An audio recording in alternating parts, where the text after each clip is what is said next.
What up, what up, what up? Oh, we are back at it one more time. Another Sunday, man. We back at it. We just had a dope interview at 3 p.m. with my guy Epidemic. Right now, I got my big bro coming. GEE2BEEZ of G Connect. Dope individual. Very talented artist, very talented interviewer, man. We're back on My Moments in Hip Hop, where we just get the journey of people and members of this culture and community, and we bring them live to you. You guys are always welcome to ask any questions, leave any comment, and let us know you in the building. Right now, we're gonna reach out and get my guy GEE2BEEZ in the building.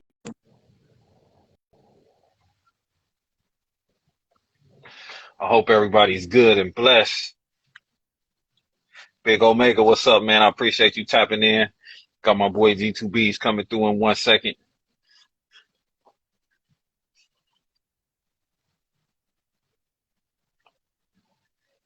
What up, what up, what up? There he is. There he is. Come on in, big bro.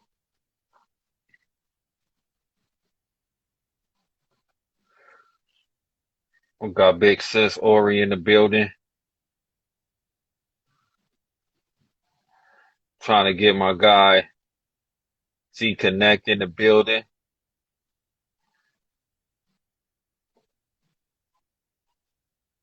We gotta answer that request, my guy. He on his way. Uh-oh. Uh-oh. Uh-oh. What's happening? Looking like David Banner by the beard. Oh no, if you don't knock it off. Looking like David Banner by the beard.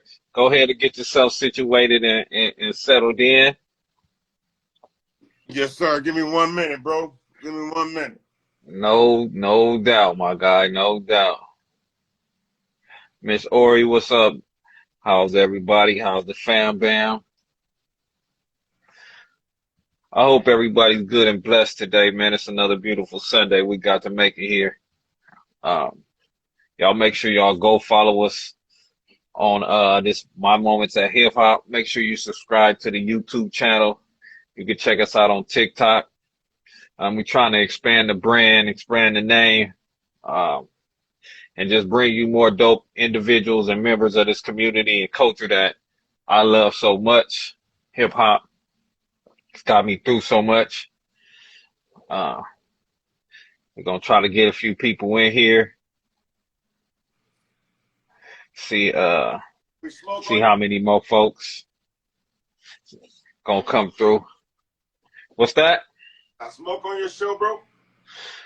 You can enjoy yourself, sir. Yes, sir. Yes, sir. Come on through.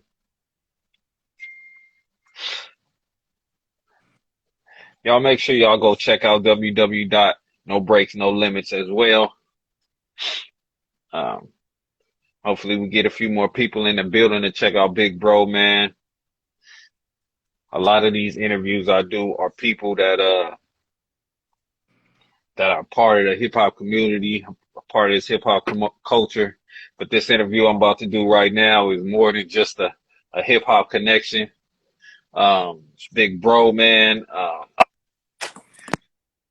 Person I learned so much from, who was trying to teach me so much when I wasn't trying to listen like a hard-head little kid. You wasn't that bad. A person that was ahead of his time business-wise. I don't even think he knew it. A person that I like to give flowers to as much as I can, because I've seen the transition. And to see that you still kicking and still getting it right, still doing your thing, man. It's an honor to have you a part of my platform and what I'm doing. We have the infamous GEE2BEEZ as he pulls up. I don't know what's in that water bottle, but I don't even want to ask. Straight water, dog. Come on. Yeah, right. Yeah, right. Seriously, straight water. Nah. Straight water. How you doing? How you doing today, man? I'm fine yourself, brother. How you doing today? I am blessed. I'm just happy to be here still, man. Happy to open my eyes, man, and be on this green earth to get it another chance to get it right. Likewise, likewise. I like that hat, man. I like that hat you got on right there. I appreciate it, man. That's that That's GEE2BEEZ shit, you know. I see, I see. First off, man, I know we don't got a lot of people here right now yet, but for anybody paying attention, let the people know who we got in the building, man. It's your boy G2BEEZ, better known as Bill Blast, CEO of G Connect, which stands for Generation Conversation Network. You know, Yes, sir. Yes, sir. ghetto henchman. You know, Yeah. Oh yeah, yeah. We're gonna get into all that, man. But I just wanted to know who you are as an individual first, man. Like I say, man, everybody that come on, I definitely appreciate you taking the time out your day, man, to come through and chop it up with us. And have a little convo, let the folks know about you, man. So I truly appreciate it. it's a Now, pleasure. so we're gonna get into the hip hop part of it first, if you don't mind. Dude, What started you? I know a lot of people know you right now as Bill Blash, street cred. A lot of people know you as G Connect, the host of G Connect, the CEO of G Connect. But I know you as a hip hop artist. What inspired you to get into hip hop, man? uh, what inspired me to get into hip hop? I don't know, bro. It was like it was a calling. It was something I always liked. I always loved music. You Right, know, now writing spoken words and just chain them together and made raps out of them. right. Cause I remember we did a song, and like I said, we're gonna get into the ghetto history part of it. But we did a song called "Hit This," and that song before it came on, you had a toast. I call it a poem. You told me it was a toast, The toast. and you blew my mind when I first heard it because I wasn't expecting that. And I've seen you since then do it a couple times on your platform, and I've heard it on another project. Where did that come from? Where did you and the poetry come from? Uh, Shit, that's a good question. As far as the nature of writing it, it's just a gift, bro. You know, it's a feeling you chain things together and make a Right, point out. So, you know, and the impact from that came out as, you know, motherfuckers talk shit all the time. So, you know, you nigga good with talking shit. So can you make it make sense somewhere else? And that's where that came from. And I learned structure. A lot of that right. a lot of that came from doing time. Okay, no, hey, no doubt. Because I had another person on here who was well versed, and he said poetry was something that he was good in, and that was his introduction into actually rapping. And I always wondered, did you do poetry first before you got into Yes, doing I the music? did. And you said that was from being on those long vacations. Yes, sir. Yes, sir. Niggas sitting and say, you know, strike compose things, man. Really wasn't rapping. I didn't start rapping until 90. 96? Yeah. I didn't start really rapping. I didn't really start rapping until like 96. So I met you one day. We had a miraculous Chevy car club backyard boogie that we used to throw. You have been, I guess you've been home maybe a day or so, maybe a week, and you came back there, and this, the Bill Blast I know, G2BEEZ I know now is seems like a much calmer person than you were back then. But you came in, I think it was me and Kane back there rapping. And you came in and you spit your stuff. And I remember us standing there for maybe 2 or 3 hours, me, you, and Kane just rapping. But Yeah. even then, you weren't shy about getting your point across. You know what I'm saying? Like as an older person now, I understand things a lot differently. I look at things a lot differently. I didn't understand the aggression that you had at that point. Not like you came at us crazy or anything, but you were just so confident in what you were doing. And me, as a person who's been doing this for a while, that was something that I lacked. I didn't have that confidence that you had. So me not having it and not understanding it, it seemed like more than confidence. It seemed like more like an aggression. But where did you get that from? Well, I ain't never been a battle rapper, but you know, Right, you start off, you gotta try it out. And coming from where I had just came from, that vacation, we right. have, you know, sessions with, you know, toothbrushes and deodorant bottles, but we made our own beats. And Mm, you've heard of the way people make music in jail, and you know, so that's where that competition, like that I'm gonna call it courage to just jump out there, bro. You know what I'm saying? If you don't believe in yourself, then how can somebody else believe in you? And then you can hear it in somebody that don't believe in themselves. You know, if they say shit that they unsure of, you can hear that. So if you got to be sure, and I was sure. that you definitely wore that on your shoulder like a badge of honor, and I always thought that was dope once I really got to understand it.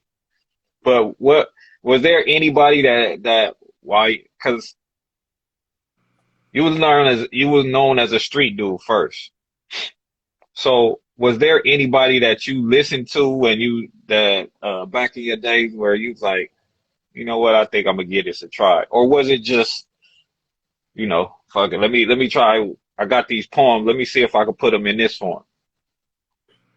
Um, it was more or less a competitional thing in the joint. I never got out saying that I was never one of the dudes that got out of jail saying that I'm finna go take over the world and become the next, you know, rap artist and none of that. Shit just happened over time. You know, I came home and I didn't come home looking for it. But when I came home, the first little 48 hours, I'm in the backyard function with some niggas Hmm. that I can see ain't as confident as I am. And what the fuck I got to lose? So, you know, I attacked the situation the way I did. And I took that aspect and continued it on with my whole career because I got to be around other people that I felt was better than me. But I would never I would never let it show because, you know, I feel like I can tangle with the best of them. Lyrically, you know. Right, right. And it's just like they say a dog can smell fear. I think that's the same with hip hop. Like if you go somewhere and you're around, you step in a cipher, you step in the studio, you step in any situation with this hip hop. If you got any fear in you, if you got any hesitation in you, it could be smelled by certain people, if you Fact, dig what I'm saying. fact. And from that backyard, we've been locked in ever since. Yes, sir. Yes, sir. Um, I remember I remember us just riding around the city, just saying raps, just listening to beats and saying raps amongst each other. I'm talking about after that, we used to ride in the Caprice or what was the brown car you had? The Monte Carlo? I remember riding in the Monte Carlo. I remember being on, shout out to Sis on Walsworth. Am I saying it right? Wadsworth. I remember us riding on Walsworth, sitting in there on that floor writing. I remember us, a lot of dope moments, and we came to form a group called the Ghetto Henchmen, Yes, we did. um, which in that group I learned more than I thought. How can I say this? Once again, this is hindsight. You know, they say hindsight is 2020. So I learned more than I ever knew while I was learning it. Um, I got two incidents that stood out to me that I still think about to this day. We were riding around Inglewood one day. We were looking at some locations for something. I don't know. We were over there to meet somebody. We were off of Market Street, and an expedition rolled through, rap with Break Bread Mafia on it, and the relatives. Big Y hopped out. You went and had a quick conversation with him. Told him that we were doing our thing. You approach this situation like once again with so much confidence, like we was already on that level, and you told him to come get down with us. And I don't know if I should say this, but I remember him saying he was gonna charge us a certain fee. And at this point, I don't think we were sure about. I'm not gonna say sure, but I don't think we was at that point. And you with the tongue that you have, the words that you speak and how you approach everything, you got him to come knock that verse out for free. He was the first person I ever saw sit in the studio and write something as fast as he did. Yeah. We were at Marcus Studio. While we was recording, he was like, he gonna sit in the room and write. I remember going in there and just sitting down with him and just observing how he was doing his shit. And I was always in awe of Big Y for that because that taught me something. But more than that, you taught me something with that one situation. You didn't give a fuck who it was. You was going to say your piece and give it to them how they needed. You know what I'm saying? How you wanted to deliver it, and they could take from it what they want to take from it. That was your attitude. Right. Where did you just get that? I mean, like sometimes, like I said, I've been doing this a long time. It took me a long time to develop that, but you had it ever since I've known you. Is that from being in the streets, or is that just you? That's just me, bro. And I'll cater it to the streets. I mean, everybody was raised different, bro. You know what I'm saying? Right, And being raised the way I was raised, I had to get it. You know, it was if I didn't get it, it wasn't gonna get got. I had nobody to give it to me. I'm talking about my mama wasn't there, you know, my pops wasn't there, the streets was all I had. The homies, you know what I'm saying, and survival. And I learned at a younger age, you know, be heartless. You know, I mean, not heartless, fearless. You yeah, know, you gotta closed mouth don't get fed. So if you don't ask, you know what I'm saying, and as far as the Big Y situation, I just felt like when we formed that group, uh-huh, I had already had enough confidence to form the group. hmm. So all gas from that point out because I didn't link up with you to form the group. No, we didn't. It just happened. We was doing music. We was making. I remember our first little tape in Choo Choo House in the back. We made on a cassette tape. You know what I'm saying? So and from that point, I was listening to that, and you know, okay. And I've always been that type of dude, which is my biggest flaw, that I don't like to do shit by myself. You know, I like to have somebody to yin and yang off of. Right, And, you know, I was forced to go solo because of situations. I mean, as far as I'm forced to do shit myself because if somebody don't have the same drive that you have or desire for what you desire, they're not going to move in accordance to your expectations. right, So with that I was able to learn from each situation to apply it in life, you know, moving right. forward. So if you know something got to be done, you got to do all the due diligence to make it happen. Hey, man, and that's where I come back to me learning so much. Like I said, you know, coming up, all I wanted to do was rap. I wasn't, I wasn't privy about the business part of it. So me first start rapping, I had watched these two dudes that I grew up with. They were called PT Rome, and all I used to see them do was go to All I used to see them do was go to the studio, knock out the verses. I never saw any business get handled, but I saw this happening, I saw that happening, I saw this happening, I saw that happening. So I was always like, okay, all I got to do is do the music. All I wanted to ever do was do the music. So when we got into doing our stuff, and you was back then, you were I told you this before. You had a managerial mind state, um, because you were pushing to get things done on time in certain fashion. Like you already had that vision. I don't know if you were making it up on the go. I don't know if you was learning on the fly or where you got it from. But that was something that I hadn't been, um, I just wasn't, it wasn't in my deck of cards. But you were already there and ahead of the game with that. Is that something that you aim for? Is it something that it came, it just came organically, or where did that managerial mind state come from?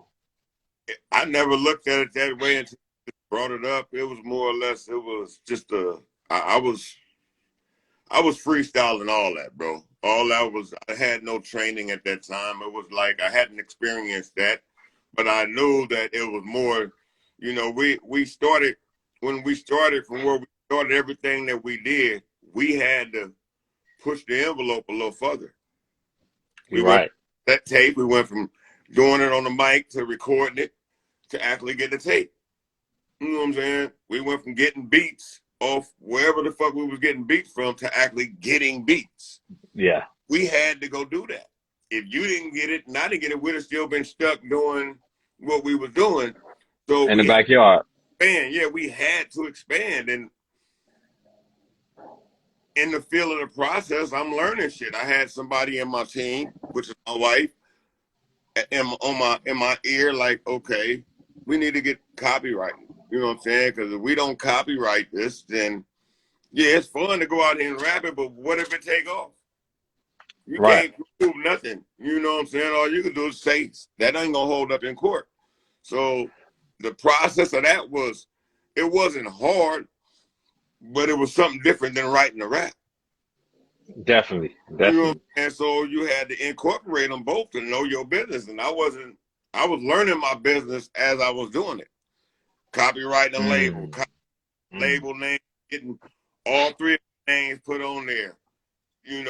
When it first started off, and this, that, and the third. I'm telling everybody to do, but nobody had time, so it ended up having to be done anyway. You know, Definitely. and trial and error, I learned from experience. And that's what formed me to, I'm gonna say, have that same characteristic when I started promoting clubs and doing venues and events. Networking with a lot of people, and there was a lot of different situations that I had my hand in that people came out just on the strength of me being me. It was no drama, it was no negativity. People got along. Everybody had, a good time. Right. Okay. Okay. So I'm gonna take it back a bit to the music. What was that point where you was like, you know what? I really think I could do this. Like what, where you might have been with yourself, you might have been in the studio, shit, you might have been with me, you might have been with Big I Sis was Ori, and you was just like, you know what? I'm nice. I can do this. when we uh when we started working on the album, right before Mm, we swinging, right before we you started, froze when on we me. were just doing, when we was making music and we had the car club bumping it, and it was like you had an uppity caterings and I had like a slower, so it Hmm. blended. And I'm like, yeah, I can do this. This is right here. This is gonna make it. This right here. I just got to get my shit together, and I just had to start practicing writing. I had to already do structure. I just had to start getting better at it. And once I got confident, more confident than I already had, it's like, yeah, let's go. You know, You know that we did a song called Chevy Swing and I like. mm-hmm. Um, I like the way you so say I remember us being at the studio and us recording that song. I remember you calling, I think her name is Miko, if I'm saying it correctly. Sister Miss Me Miko. I Star. remember me, Star, okay. I remember us laying our verses and we listening to it back. But I remember when she came and added that flavor to it, that song was, and it might have just been amongst, our folks, because we was the Chevy Car Club. But the way that I saw people gravitate to that song, I was like, okay, we might really have something here. Yeah. What was that feeling when we first did that song? What was my feeling when we first did that song? When yeah, I when you first heard that song. I thought it couldn't be fucked with. I was mad that it didn't get more airplay than it did. You know, I thought that was a nice piece of a nice product put together. You know, it had a little R&B in it.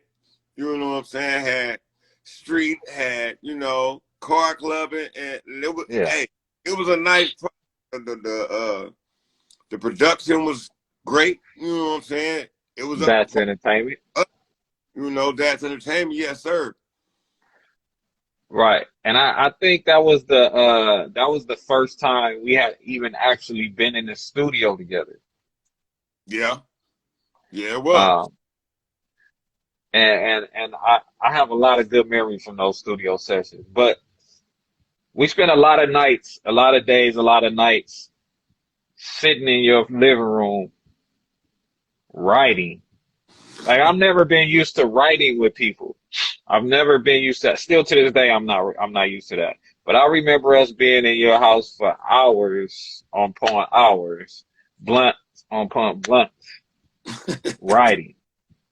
Yeah, Just getting things together. Because we didn't have our own studio, and that every that go was the ahead. reason. The reason that we was doing it there because if you remember at that time, everybody was paying for studio time, and they would go to the studio to sit up in the studio and write their shit because we was paying for studio time. We had no time to write. When we got to the Right. time to go, we got to get our verses so this man can mix this shit down. We got to take the least time on our verse and give him more time to mix, edit it, and now knowing what I know about mixing and editing, we could have took longer doing the motherfucking verses. You know, it, Hey, that's nothing when with a fresh ear you can just it's different now. You know what I'm saying? But at that time, that was about the living room was the writing lab, man. Everybody, that's where the ingredients got put in at. yes, You know, sir. we teach each other, hey, how that sound to you, homie? You know, because when you're writing by yourself, you only gonna go off your opinion. And then Yes. what's the purpose of doing a song together if we don't write it together? Mm. Uh, that's a cold little that was a cold little phrase right there. Yeah, so you got to Um, get like this. If we write a song together, it's no real competition. Think about it. Anytime you get on somebody's shit, it's all competition. It don't matter who it is. When you get on somebody else's shit, it's competition. You can't let them see, outshine right or wrong. you breaking up on me. You said if you get on the song with somebody, it's competition. I didn't get what you said after that. Can't let them outshine you. Well, you know what? I'll be honest, and this might sound crazy. You might not believe me, but whenever I do a song with somebody, I never go in it as a competition because let me tell you why. I always only aim to give you the best version of me that I could give you because there, if 10 people hear a song, that same song, you're gonna get 10 different reactions, 10 different opinions, 10 different whatever. So if me and you do a song and every time I go in trying to outdo you, I feel like I'm not focusing on giving you the best me, if that Well, makes any sense. yeah, it makes sense, but at the same time, I don't mean it as complete like like battle competition, Yeah. and into the form of, you're going to be judged by this. This is somebody's going to look at this and say who had the better version of this song. You know what I'm saying? So you're supposed to always, as far as I do, I always should do my best. But Yeah, in the definitely. doing my best, I learned from the homie Red Run, rest in peace. You just gotta shoot R.I.P. up there. You gotta go in, bro. You know what I'm saying? You gotta outdo your last piece of work. So it's always competition. If you trying to outdo your last piece of work, it's competition. No matter how you look at it, you either competing with yourself or competing with the person whose song you get known. But now when we Fact. ride together, you know what I'm saying. You know what I'm saying. You feeling my vibe, I'm feeling your vibe, and we riding that same like we did. All the songs that we have done together, we actually sat there and wrote together. We wasn't mailing Yeah. them in. We wasn't, Oh, you know, nah, definitely. and the Hey, people and and the people that we had on the songs. yeah, they usually sat in that living room with us. They had to come in the living room, bro. They had to come to Hey, that lab. hey, we need. I wish we had enough money just to go buy that spot just to keep the living room. But hey, Real, no, huh? but one question, man. You just said something, and I just want to ask you about it because I know he was real close to you, man. How do you feel about what do you feel about that don't even sound right. Just give me something, a memory about Red Rum you can musically, man, that you can just think of. As far as like his music or something that we experienced. Anything you experience with Red Rum, because he he was a legend he is a legend all over. I'm finding out more and more. And like I've been saying, man, we don't get saluted on the West Coast for the things that we've contributed to hip hop. And I believe that he was one of the most underrated rappers, artists, not just rapper, artists ever. And I wish I could have saluted him while he was here. I did every time I ran into him. But I just want to know any story you could give from an encounter you had with him. Um, Let me see. Why you Uh, think I'm gonna tell you one I remember where it was you, him, I forget the third person that came to the lab on 80th.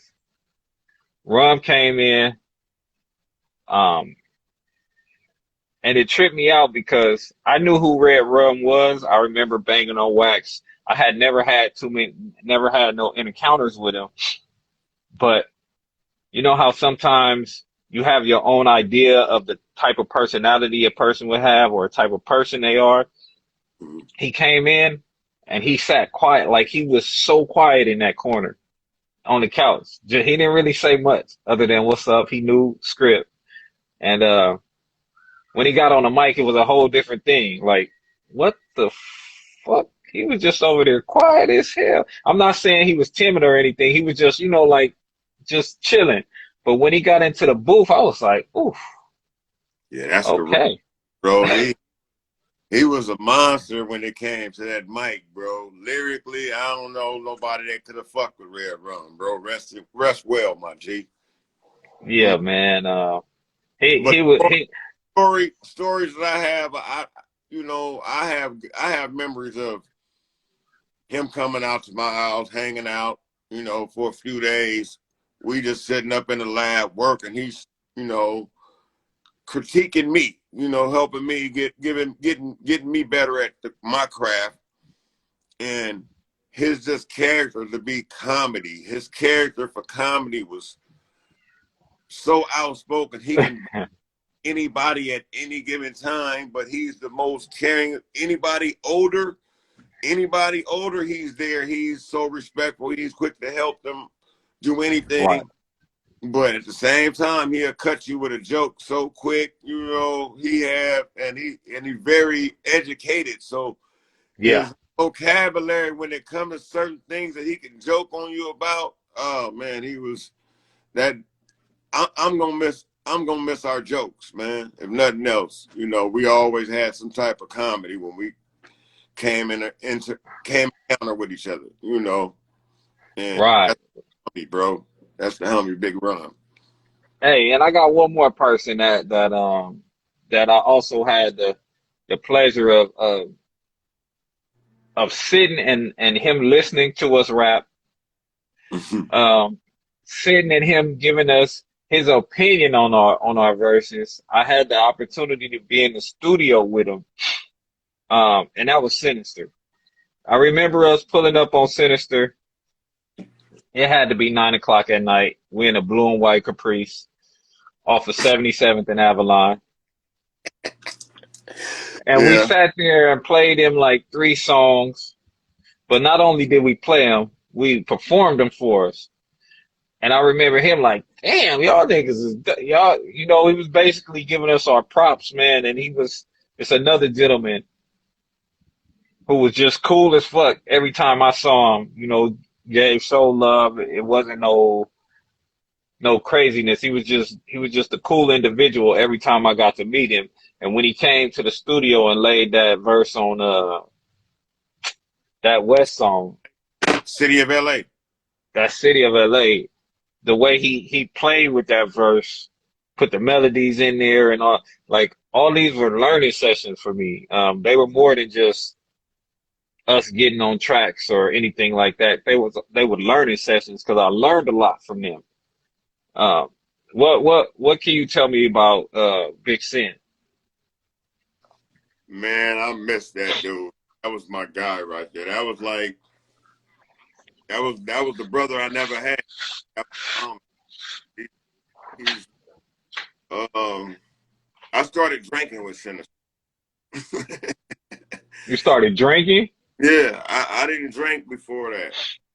You know, Uh, and so you know, fucking with Sinister. And musically wise, he had always been, you know, ahead of his time with the music because he was doing his thing long before I, you know, started doing my thing. right, right. And Yeah, he had deals where he was on the box and all kind of stuff. right.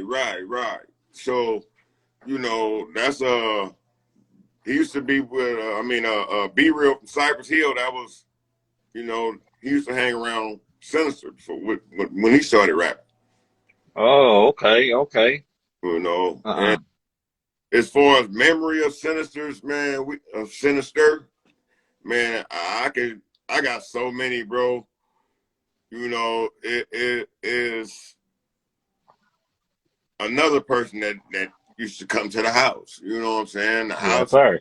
I've been in them streets, but I learned at a younger age you can function more indoors than Right. staying open. So you know, we used to always kick it, bro. We did. We used to go party, go network. We done did some things I ain't gonna care to speak on, but No, we don't got to go there. that that's my guy right there. Rest well, since Yeah, man. Rest well to both of those gentlemen. Those are two West Coast vets, two dope lyricists, two dudes. I'm honored to say that I had the pleasure of being in their presence and learning from. But we're gonna get back to you, Bees. I got a question for you. I got an answer, I hope. Out of the catalog of songs we done, Uh-huh. what was your favorite one and why?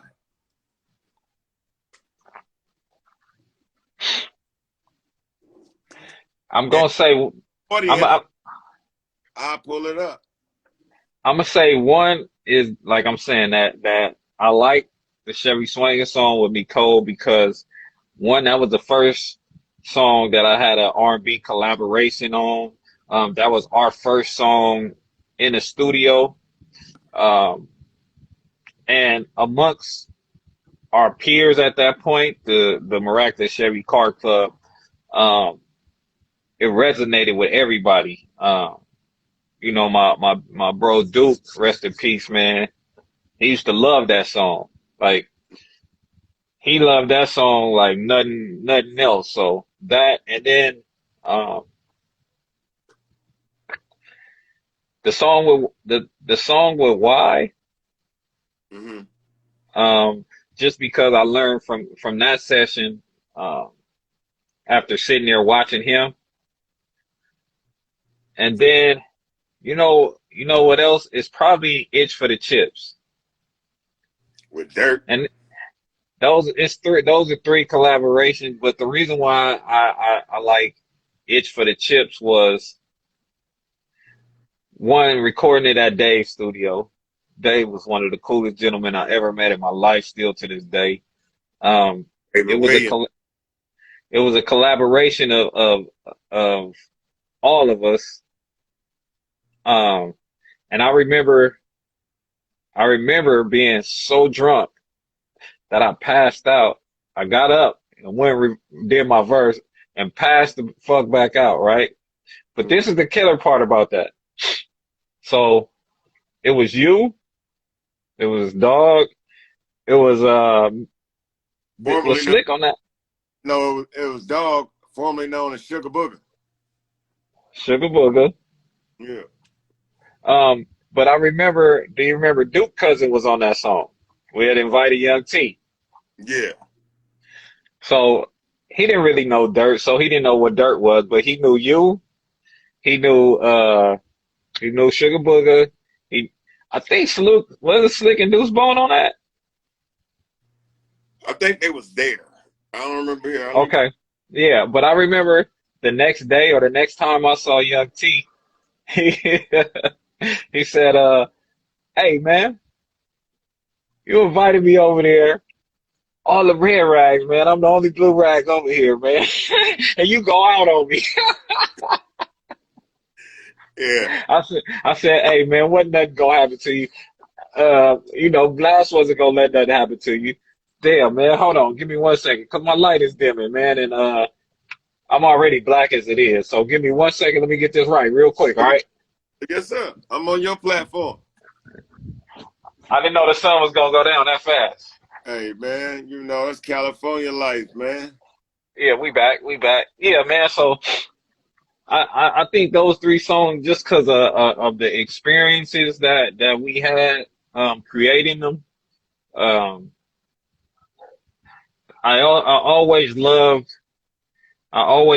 sitting in the house in the living room, creating those songs, writing those verses because those are memories that I could never get away from, and they always bring joy every time I think of them. Um, and last, this not a song, it's a moment. I remember you coming to me one day. He was like, Chaos, I got this dude I want you to meet. This dude is hard. Hey, when he sang his raps for me, he like perform and he be shaking his fingers and his hands and he be sweating. I'm like, what? What the hell is this dude talking about? So we go to the house and in comes Slick. And you told him to spit that shit and he went into his mode. I was like, oh, okay, I gotta step my game up because this dude just came in here on a whole nother level of energy. So, those moments, those are more like moments than just song creations to me. One of our favorite moments for me was when we did that show with Slick in in our early days. It was like our first show, second show. Studio 51, Santa Yeah, Monica, that, Hollywood. yeah.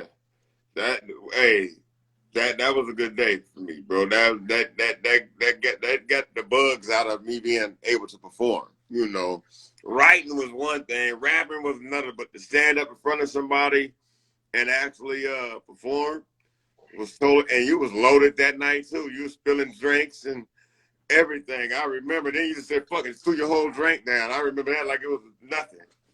Hey, I'll be honest with you, my dude. As much as I love performing, still to this day, I'm never okay until I get on stage and I get the mic in my hand. Yeah. Even to this day, I have anxiety. I already got anxiety, but I have anxiety attacks up until it's time to me to perform. So whenever I was drinking and doing all that, it was to hide that because I couldn't let y'all see that I was nervous. I couldn't let y'all see like I'm off my rocker. So I had to try to cover it up, you know? Hey, being as though this your footage, let me help you out, bro. Let's turn your angle I'm dark, huh? I'm dark. right now, bro. All I see is teeth.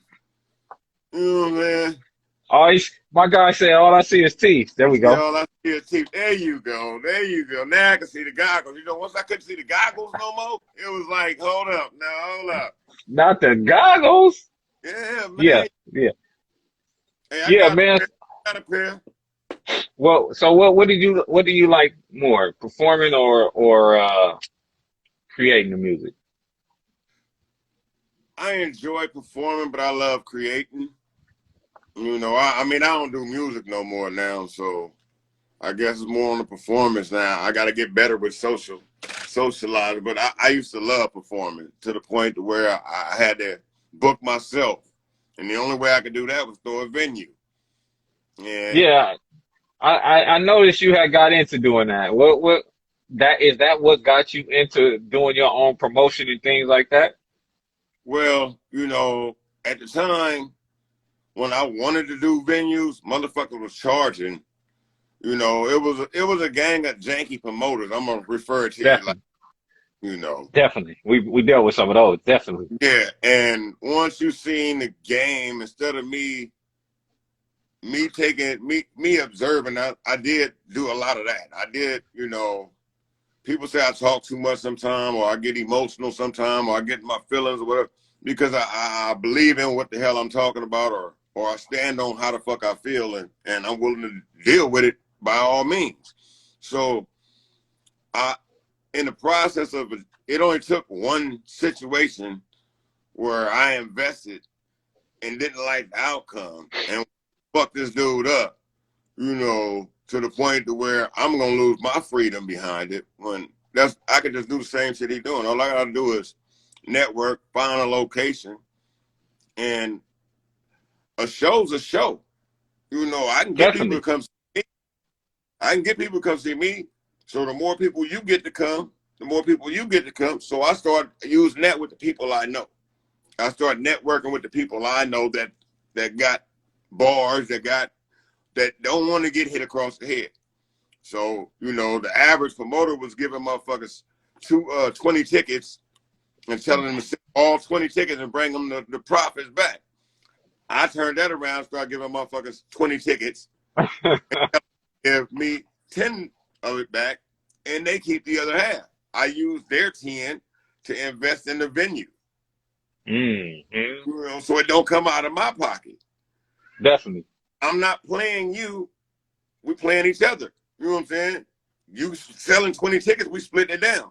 I'm using your half to go to you performing, and the other half you putting in your pocket for performing. Right. So it ain't like you hustling nobody out of their stuff. Right, you ain't losing. It's a win-win for you. You know? So once I started doing that, I had to realize that you can't just do it one way. You gotta network with different people from different walks of life. You know what I'm saying? Meaning you gotta go deal with the Crip side. If you Yes. want an audience, you can't just stay calling Bloods out or calling Chicanos out. If that's what you're about, you got to mix it. So now you got to know the politics of the streets. Who don't get along? Who get along? What neighborhood? Just because they Bloods and Crips don't mean they gonna beef. Long as they're Mm. rivals.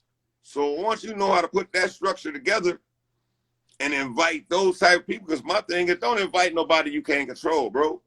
You know what I'm saying? If you gonna invite somebody to come, don't fuck up the venue. Right, And right. you know, out of all the venues I threw or had my hand in, I can only say two of them only got messed up. Over, I'm gonna say over 100 or so functions. I only had two incidents. Mm. Okay. Okay. And I saw you. I've seen you network with a lot of different people. I mean, regular street dudes to some industry folks. Mm-hmm. Um, what who are some people that you networked with that you thought that you would have never thought you would be able to stand and talk to, or have a conversation with, or even stand next to? Um, let me see. Big Y. That was somebody I didn't know Big Y until that day that I met him out there with you. The day you walked up on him in Inglewood? I didn't know him before then. Wow, I thought y'all already had a relationship. No, I met him that day. I knew of him. Wow. I believe. And We may go I'm ahead. only saying wow because of what I saw. Damn. Uh, Somebody that I networked with and had the pleasure to be around. Rest in peace, B Brazy. You know what I'm saying? I never got to do a actual song with him, but I was in. It was in the pro. It was. I was working on it. You know. I remember. I'm not. I don't mean to cut you off, but when you just said that, be brazy. Do you remember the Key Club Yep. when Big Y and Sugar Booger released they it was one of their projects. Yep. And Uh, he was performing that night when we was there. the dude's energy. It was like he was like a superstar that wasn't a superstar. If that makes any sense. When he got on a song and he did that slide like this, dude. I saw that place erupt like crazy. Right. Like that dude That had a go ahead. that that song was in rotation, and that crowd was the relative. That was the real LA crowd. That was everybody that was in that venue was there for that album release. So them was all fans of everybody that was on that project, and yeah, that it showed. You could feel it in the air. You Yeah, know, they showed out. They showed out that night, man. Um, but I didn't mean to cut you off. You were saying so you said Big Y and B Brazy were two of the people that you wouldn't have thought. as far as shit, I was able to meet and have a rapport with Glasses Malone. I was able to meet and shake hands and get to know or have conversations, a couple conversations with Nipsey. That's somebody I never knew that, I never thought, Mm, you know, I was okay. able. Yeah, I didn't met a lot of people, bro. You know what I'm saying? I noticed. I noticed. I always knew that your go get it mentality would always take you to a place probably that you wouldn't even thought you would be. Are there any artists that you work with that you um or any artists that you haven't worked with that you heard and was like, ooh, if I get on a song with dude, it'd be nice. I hear music now and I don't listen to it at that angle because I don't desire to make music no more. But in But your making music days, I would have loved to do a song with Fig Newton. you turn me on to him. Okay. Tell me right. That nigga go, bro. You ain't up on Fig Newton, check him out, man. Yeah, Yeah, he he got hard. I even I saw Spider Notes speaking up on him how hard he is. okay. Um I was watching one of his interviews and he was talking about how hard. No, wait. Is Fast Lane Fig the same dude? Same dude. Yeah, Fast. yeah, okay. Yeah. Okay, that's the dude then. Um yeah, I remember that dude. He hard. He definitely got his own shit cracking, man. Damn, you just put some shit in my head. Anyway, so what are some producers you would love to work with? I wish I would have. I wish I would have had the opportunity to work with Dre. You know what I'm saying? I would have loved that. As far as I think that's everybody's top. in a top three from the West Coast. Yeah. Well, Yeah. outside of Drake. Outside of Drake,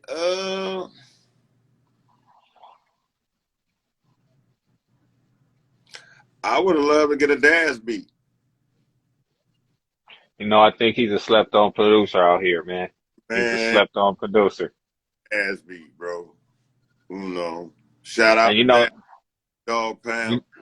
you know, And they say he was Dr. Dre's protege. yeah, he was. Um, I yeah, believe dude so. don't get enough. He don't get enough. Go ahead. He don't get enough props for that. Yeah, and I've been on lately. I've been on this thing about how we don't out here on the West Coast, our music influenced the whole world more than anybody. Our hip hop, gangster rap, whatever you want to call it, it has influenced not just the state, not just the United States, but it has influenced the whole globe more than any other music. But we're not paid respect and homage like a lot of these other people are. Um, my biggest person has been I just don't understand how Ice Cube is not praised in the way that we're praising Jay-Z and Master P Right. and Puffy. Like Ice Cube he's created, not only was he one of the forefathers of gangster rap, he was one of the forefathers of NWA, the first group to impact the world. He also made a movie that has impacted the world in Friday. He also has children's movies that my daughter only knows him from as the stepfather in Are We There Yet? Um, and he has so much going on that he has his own film company. Like, how do we not speak on him on the levels of these other moguls? What are your thoughts on that? My opinion, the West don't support the West. We don't support each other like we should. But I'm not even just speaking on us. Like, you know, nowadays you got a lot of people giving homage and showing love from a lot of different locations, not just on the West. I know we don't support our own folks because K-Dot was the hottest dude in the country, in the world again, and he wasn't getting played out here like that. So I'm just saying, like, how do you feel about New York down south and up north not showing our moguls the respect they should get? I feel it's fucked up. At the end of the day, you got to look at it like they look at it. We can't big somebody up that's not being picked up by his own. Uh, You okay. think Oh, the people that get hot from the West to go somewhere else and then come back with that, for the West to jump on the bandwagon. you know, I've been told that I was told a long time ago I gotta blow up somewhere else before they'll show Yeah, me love out here. Somebody yeah, told me that a long, long time ago. I yeah. tried to never pay attention. They Um, told me that too. They told me that too a long time ago. When I was trying to figure out what the fuck is going on, why, you know what I'm saying? We doing this, we doing that, and this was after I went solo. You know what I'm saying? And I'm doing everything. I'm networking. What, man? There's no fucking support, bro. You know what I'm saying? It's like motherfucker play. Everybody wanted something for free, but they didn't want to support it. But you got to keep in mind that was before social media. true. Facts. Now support is a lot for. All right, I got a question for you. Um, I had this discussion on a couple of interviews, um, a few interviews ago. I've had this discussion off camera. Um, so you being a certified street dude, right? You got, you got, uh, you got artists who are from different neighborhoods, whether it's Bloods or Crips, right? Or essays. Do you think it's easier for artists that's from a neighborhood, Blood, Crip, SA, wherever, to get support than it is the average artist who's from nowhere and just trying to build his fan base? I think it's easier for the non-affiliate to do. Why you say that? Because the non-affiliate can go everywhere and don't have no hangups.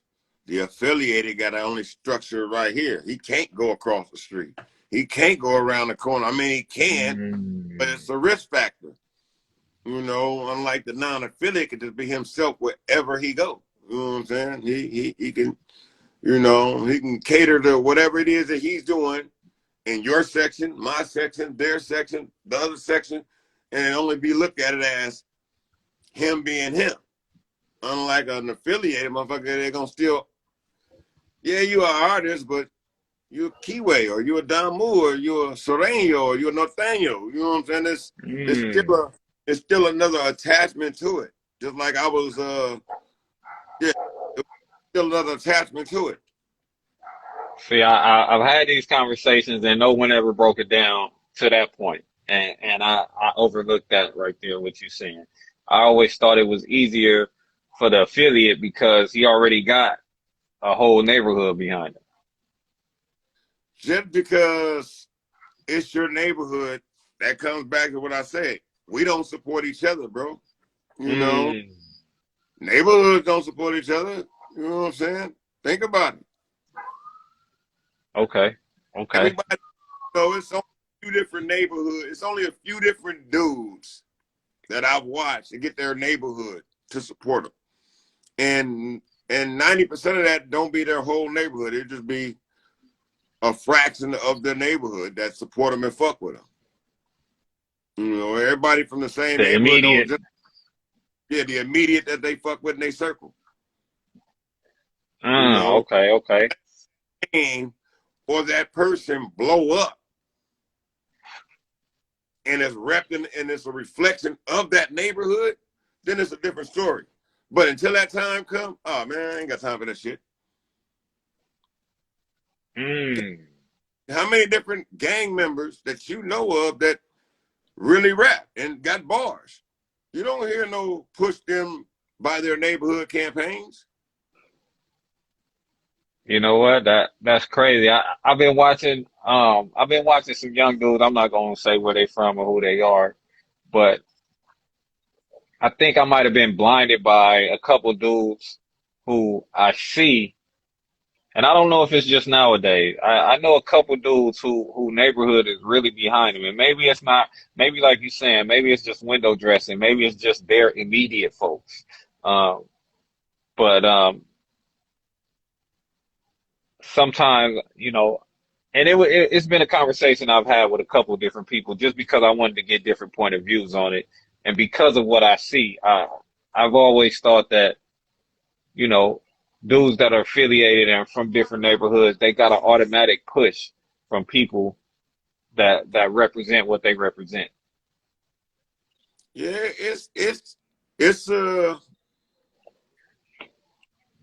I'm gonna say it like this, bro, straight out, without no cut on it. No cut. Ain't famous, the hood ain't banging it, bro. I mean, the bigger, the more famous that person gets, the more people jump on that bandwagon, bro. So it's almost like the regular dude who trying to make his name. Yeah, same is. The only difference is that dude got a handicap. The other dude don't. Oh, See, now look, okay. when this affiliated dude get this buzz, he still got to watch where he going across the street now. So he really can't go buzz the way he want to buzz. The non-affiliate dude can buzz at any venue, at any function, you know, because everybody know he ain't with that. You know, just Huh. because you're a non-affiliate don't make you no soft motherfucker. Don't mean that. Don't Oh mean yeah, no. like that. So you can still move the way you move. You're going to have, and Uh-huh. out of 10, you're going to have somebody, that non-affiliate going to surround himself with a few affiliate people. Because everybody knows somebody from somewhere, bro. Facts. They're a factor or a stand-up dude or a lay-down individual, that's to be said. Or that's, you know. That's real facts right there. I didn't even, you know, like I said, man, you always kept me up on game on certain shit that I wonder about. And I may need to be pointed in a different direction and look at it through a different scope. I might just be looking through it through my left eye and not my right eye. You know what I'm saying? So that was definitely one of those instances. Here's an experience that you spoke of that can show you just what it was. Remember when we were just talking about the Itch for the Chips song? Yes, sir.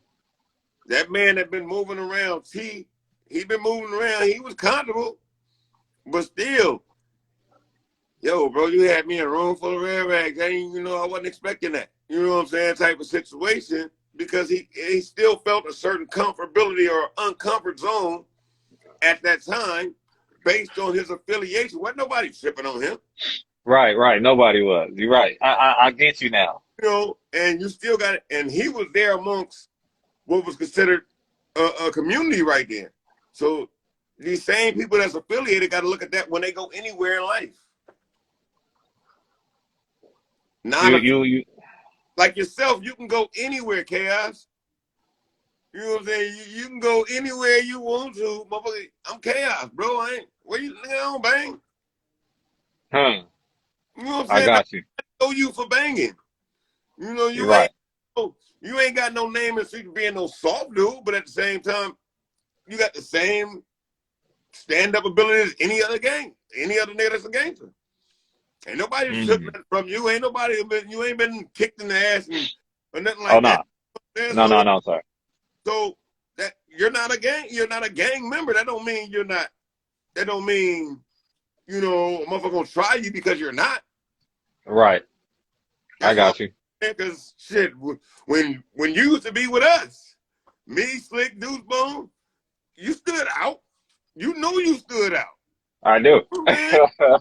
So we knew you stood out. We used to talk about it like, man, the homie, that's the homie, bro. You know what I'm saying? We good. We just didn't want to get you in trouble. Right, I got you. In that little part in that living room, bro, we used to be loud. Remember, we used to be, and so we wasn't in a blood hood. Yeah, right, definitely. I got you. Hey, yeah. Hey, we had some nights, buddy. Man. Hey, one particular night I'm gonna bring up. I ain't gonna hold you too much longer, but we did a show at the park for we did I forget the name of this park, but Snaps through the show. Oh, and the Pablos. And we were Yeah. I remember us being on stage performing, and it seemed like 1,000 of them just walked in. Yeah. But it didn't bother you. None of that bothered you. But I remember going. It did, but it was one of them moments like you said, nigga. I had to have some alcohol or something because we was beefing with the Pablos at that time.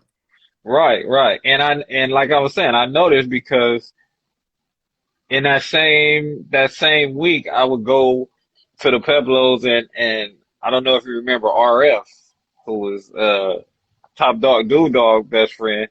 I used to go over there and play him RCD, and he'd be like, "Chaos, man, you gotta I can't be blasting this, man. You gotta turn this down." He talking about villain this, he talking about villain that. It's the Peblos, they beefing. I'm like, nigga, it's just music. He's like, "No, Chaos, you can't do that, my dude. You gotta turn this down." And so those situations used to make me think like, damn, they just really not going like they really gonna trip off the music. Like my guy in here, he just you know what I'm saying, he in his creative zone making his music. And that was one thing that I used to try to speak to you about. Like I wanted our music to be everywhere. I knew who you were and what you were about. I wasn't trying to change that everywhere. But the one thing I knew that I always felt we had something with our music. Cause like you said, you had one style, I had another. And I just felt like it blended together. But I felt like we could only play it for certain people. And I think that came from those sessions I would be sitting in the Peblos with RF listening to it. And it brings me to the thing that Young Jeezy told YG. when YG was signed to Young Jeezy, YG had a CD called My Crazy Life. Remember? I don't know if you know that, Yeah. but initially he wanted to title it My Brazy Life. Young Jeezy told him, if you do that, you crippling your success because now you got a certain section of people that's not gonna buy it. Like you loved on the West Coast, just change it to My Crazy Life, and now that opens up a whole nother avenue for a different dynamic of people to get engaged with what you're doing. Facts. It did. You get me? And and that was just one thing that I always wanted you to see, but I also understood where you came from. Um, You talking Go about ahead. when we were sitting in them sessions writing? Just period. Yeah, when you be and you put your beans on it or you put your whatever on it. I understood that I could never change that from you because that's you. That wasn't it wasn't no changing, and I don't think I was educated enough to give it to you the right way for you to understand what I was talking about. Yeah. I can look back at that now and agree with you, but at the same time, at that time, remember, I was still feeling, I was trying to find myself. And, Right. all I could do was represent me and where I'm from, because that's what, this was my opportunity to do that. And I wasn't, it wasn't, I knew of the stigma was the same. I'm a B-dog. So I wasn't going to be immediately embraced by the other side. And if and when I did, it was going to be because of me being me. You know what I'm saying? I wasn't going to sugarcoat me being me, just like Nipsey crossed over. Everybody and their mama knew where he was from. After a while, he didn't have to say that shit. You know what I'm saying? But But he why? didn't. Wait. You said he crossed over.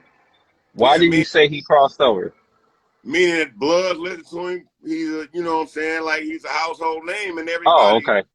That's what I mean by crossover. When he's not just in the Crips, he's just not in the Crip circle.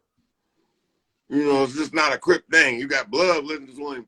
It was like I remember back when, nigga didn't even call it Nipsey. Nigga be that rolling 60 shit. You know what I'm saying? Yeah. Listen to that rolling 60 shit, man. I don't want to hear that rolling 60 shit over here, man. You know what I'm saying? But now, this was before he passed. And after he Yeah. Yeah. passed, and their mama give him his props. But that's sad. They gotta wait till you gone to get your flowers. Right. And I just like I said, I just felt like we had some dope shit. We was I remember yeah, I just remember we had some dope shit. I just And came up. Papa was good, loved one. um Hey, homie.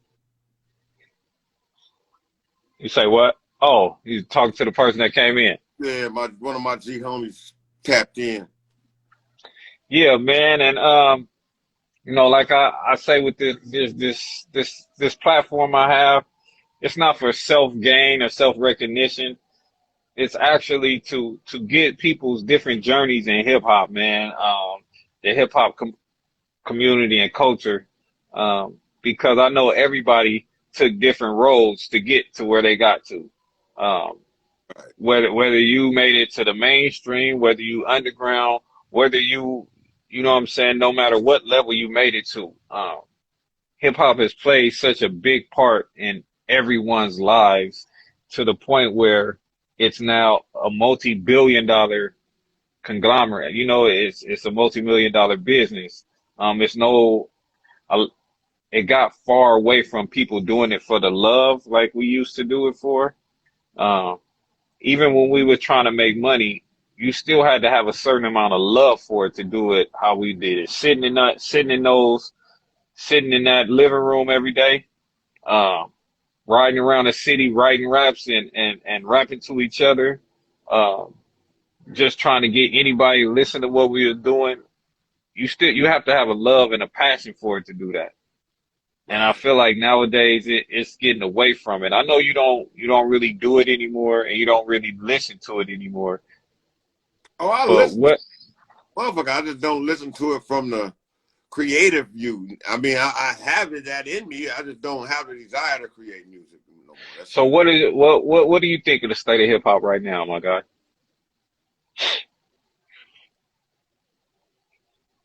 From what point of view? From from the And musical point of view. I mean, it's a way for people to feed their family now. it ain't a lot of real projects being put out. It's music being put out there, but it's not a lot of real thought going into the stuff that's being put out there. You know, it's in my opinion. With you got some people that's doing their thing, K Dots and J Cole's and so on and so on. You know what I'm saying? And but as far as this new generation of music, it's all watered down with alcohol and And money, pills. huh? And pills. Yeah, it's just pills. And they actually live in that. So this is why they're able to speak on it, and it's relatable. Because it's other people that's out there doing that shit. I don't take pills, so I can't relate to that shit. I don't drink lean. That don't move me. Now, if you talking Right. about some shit, then I can understand that, bro. If you talking about some weed, I can understand that. But the shit that I don't understand the shit that I don't deal with, I don't understand. So it don't resonate with me like that. It don't hit like I know. Ooh, yeah, that's my shit right there. And I can say that from a creative point of view because when you hear songs like "Hit This" or "We Swang, Swangin' Riding," when you hear certain shit that was actually created, where niggas sat there and thought about, we sat there for days writing songs. Then came back the next day and critiqued those same songs. Then Yes, came back sir. and rehearsed those songs. Then let's go to the studio. We ready. Now let's put this out there. We actually took our, now all you gotta do is push a button now to make music. You know what I'm saying? Or to record yourself. So it's really not a whole lot put into it with different generations, I'm gonna say it that way. I believe Lil Wayne and I'm not saying he was bad, but I believe he was a shift in the music because Lil Wayne stopped writing and he started going to the studio and freestyling everything he did, but he was putting out good content. Jay-Z had been doing that. So I think people, Lil Wayne he got a whole generation that look like him, that dress like him, that try to be like him. So when he's going in the studio knocking stuff out like he do, creating dope music, you got these kids nowadays thinking they can do the same, and it's not coming out the same. Don't get me wrong, I'm not shitting on anybody or their creation, but I just don't feel like it's the same thing. You dig me? I did. I feel you. I feel you. I feel you completely. And um, I think that was a momentum shift in hip hop. I don't think we'll ever get back to a time where you got a lot of time being put into it. You have a few artists, like you said, but even like K Dot, he just said he done for now. Um, it's just a big shift in the music, and I was just telling Epidemic on my last interview. For a minute, I just really lost love for it. I've always done it out of the love. It was never about money or anything for like that for me. It's always been a mental. It's a way for me to release myself because I'm a very quiet individual as it is. So it's always been a release for me. And for a minute, I just really lost love for what I grew up with a passion for. Is that why you stopped? You got to remember, Chaos. I'm a decade old. I'm 10 years older than you, bro. No, you're not that old. Don't do that. You're not that much older than me. Relax. This, You gotta relax. We ain't gotta say this. no ages, but you gotta relax. You gotta relax. You're not that much older than me. All right, young man.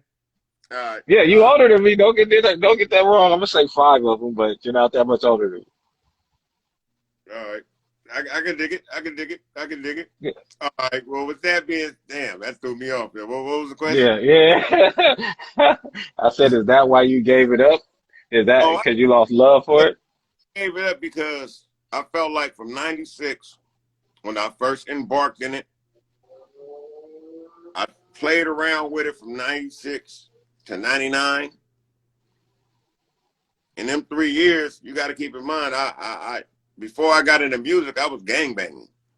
Yes, I sir. was in them streets. So I'm trying something new. So I stopped dedicating my life to gangbanging and crime and corruption and started doing music.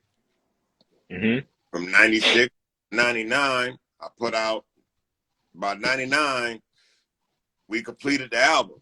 We completed what we felt was an album. Mm-hmm. 2000, we put it out. Mm-hmm. 2000 to 2003, another album came out. Yes, sir. From 2005, like 2005 to like 2008, I didn't really do no music. You know what I'm saying? I was networking. I was doing music here and there, but I was networking, I'll say it that way. Okay. You know? And by the time I look up at 2013, bro, you know, I'm way older now. From 96 to 2013. I got a Mm-hmm. family, kids, you know. I'm one of them dudes that used to rap about actual shit that you know, my views, my experiences, my actions. Right. I ain't never sat there and talked about popping bottles and making it rain in the club and doing No, shit sir. I ain't never talked about a car. I ain't never talked about a car I didn't have. I ain't never talked about nothing that I didn't actually do. So by this time in my life, I didn't feel like I had shit to rap for. I mean, rap about, not rap for. I wasn't doing what was being done or talked about at this time. At this time, motherfuckers was talking about making it rain and, you know, this, that, and the third, showing off jewelry, all this extra shit that I couldn't relate to because I wasn't doing that. I And dig it. I'll start giving my family time. I start realizing, nigga, all them long nights out in them clubs, that's a whole lot of, when you chasing music, you away from your family. So I felt like by 2013, nigga, I'm almost famous. Enough motherfuckers know me.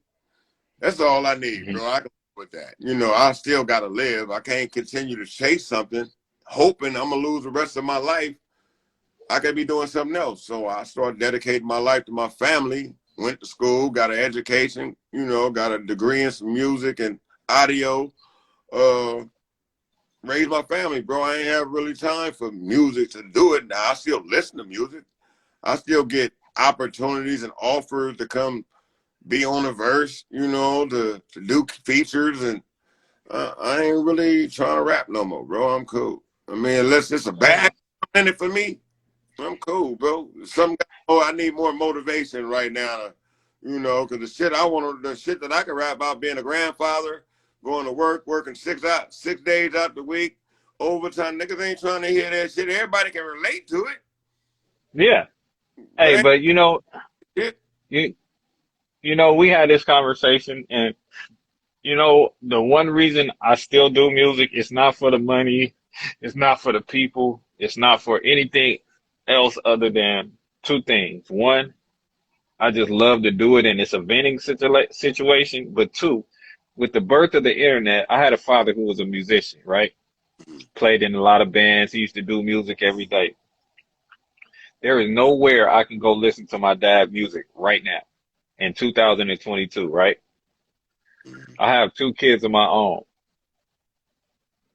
As long as there is an internet, they'll always be able to hear my music. Right, right.